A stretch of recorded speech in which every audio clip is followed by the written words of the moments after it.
السلام عليكم ورحمة الله تعالى وبركاته. مرحبا بكم فيديو جديد على قناة رشا إسماعيل. اليوم ان شاء الله غادي نقدم معكم حلوة لسان الطير او لسان العصفور. كتجي رائعة، كتجي معلكة ولذيذة، كتجي شاربة العسل وكتذوب في الفم. كتجي روعة روعة روعة في المذاق، كتجي المذاق ديالها بحال ديال الشباكية تماما، مع طريقة في الطياب اللي هي سهلة بزاف، بلا مجهود بلا عناء، كتوجد في وقت اللي هو قياسي.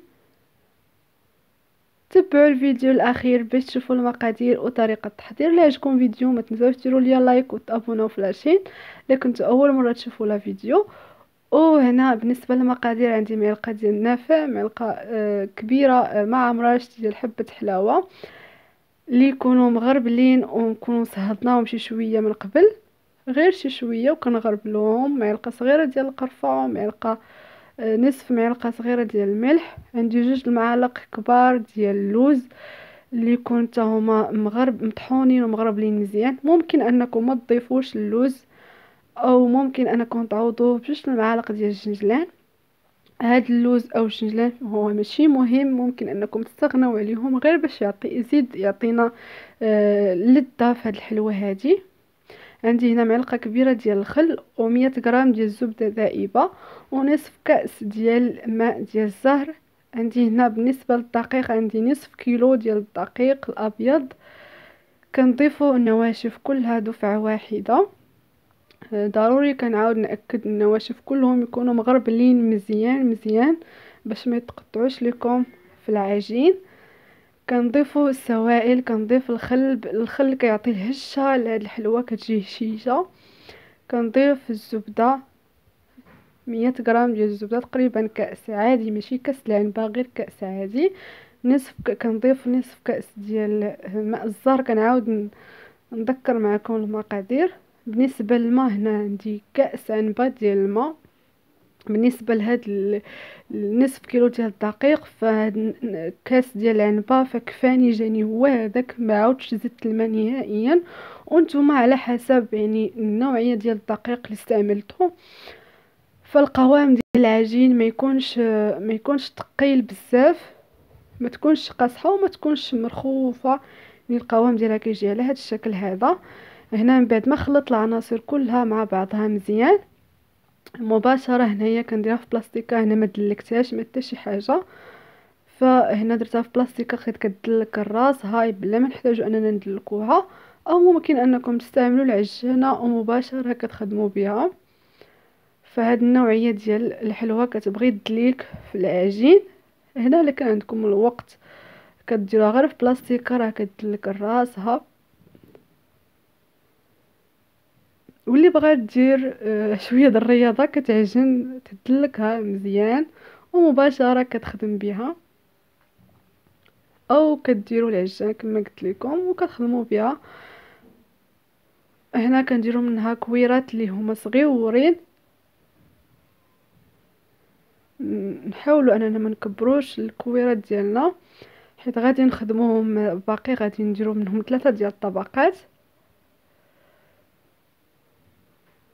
هنا كنبقى على هذه الكيفيه حتى كنسالي الكميه كلها اللي عندي. بالنسبه لهاد نصف كيلو ديال الدقيق فخرج لي هنا 25 حبه اللي هما صغيورين.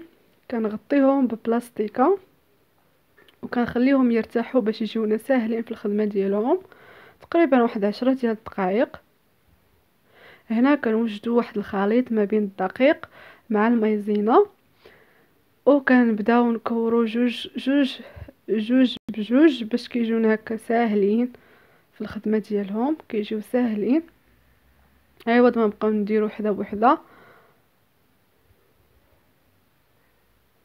كنديرو الطبقه الاولى ديال العجين، كنديرو طبقه ديال الزيت. كنكونوا موجدين الزيت والدقيق مع النشا، كل حاجه بوحديها.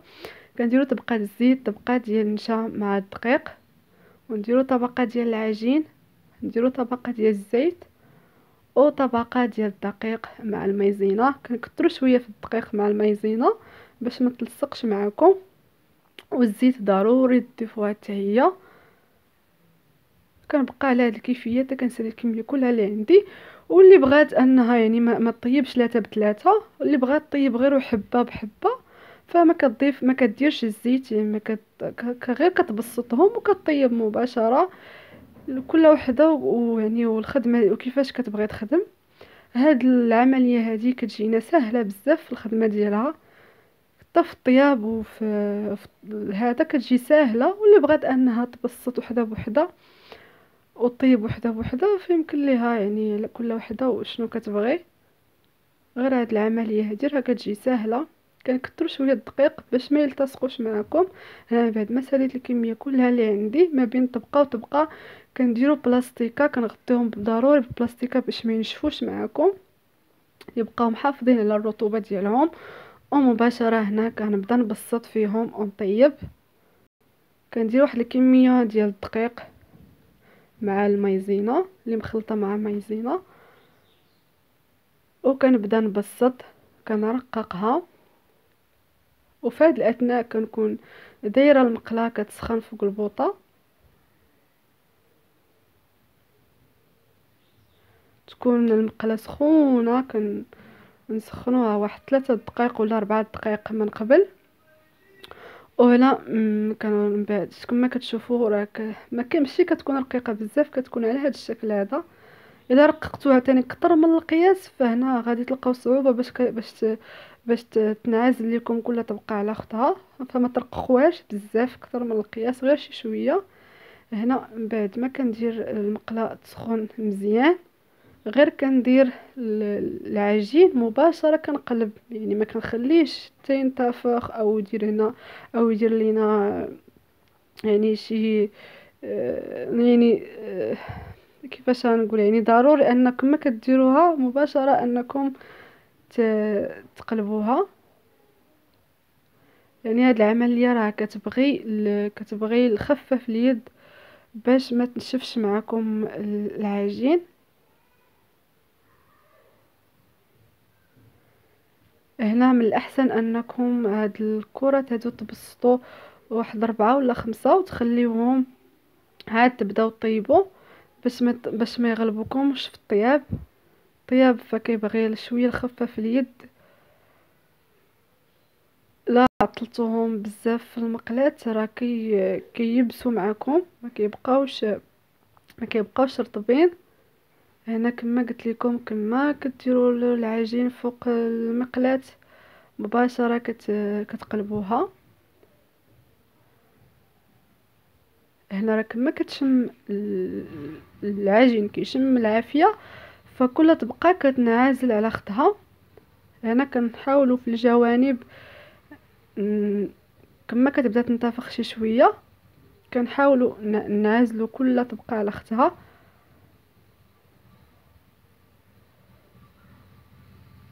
راه كتجي ساهله بزاف، يعني كما قلت لكم في الاول كثروا الزيت والدقيق باش دغيا يعني ينعزلوا ليكم. كتجي ساهله بزاف الطياب ديالها دغيا دغيا كيطيبوا.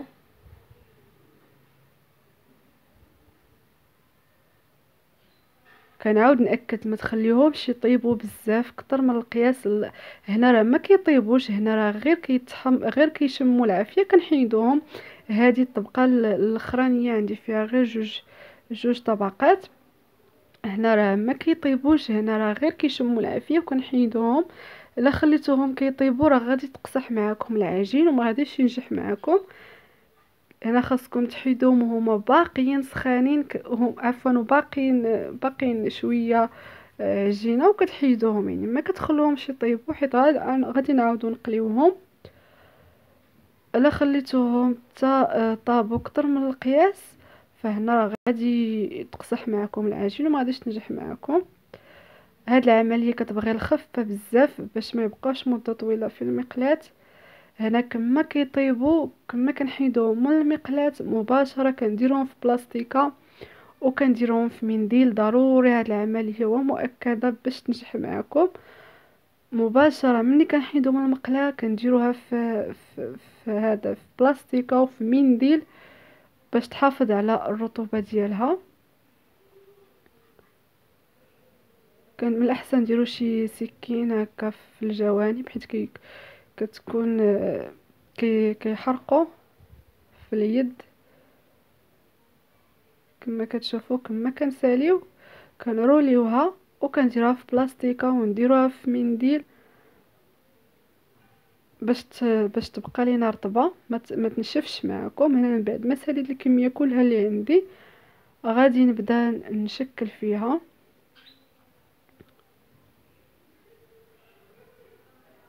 كنرولي على هذا الشكل. ملي كنوصل للنصف ديال الكره كندير خليط ما بين الدقيق والماء. كيبقى الدقيق والماء حسن من الخليط ديال البيض، كيبقى لاصق كيلصق لينا في الجوانب. انا نعاود معكم حده اخرى. ملي كنروليو على هذا الشكل هذا كنخليوه مجال فين تنتفخ، فاش كنوصلوا للنصف ديال الكره كنديروا الدقيق مع الماء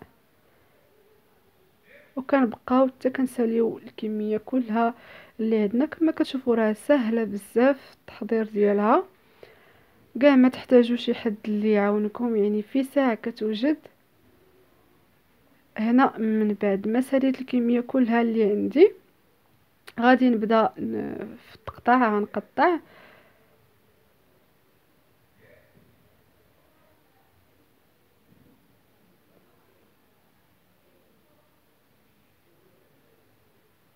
هنا كنقطع بشكل اللي هو مكعب.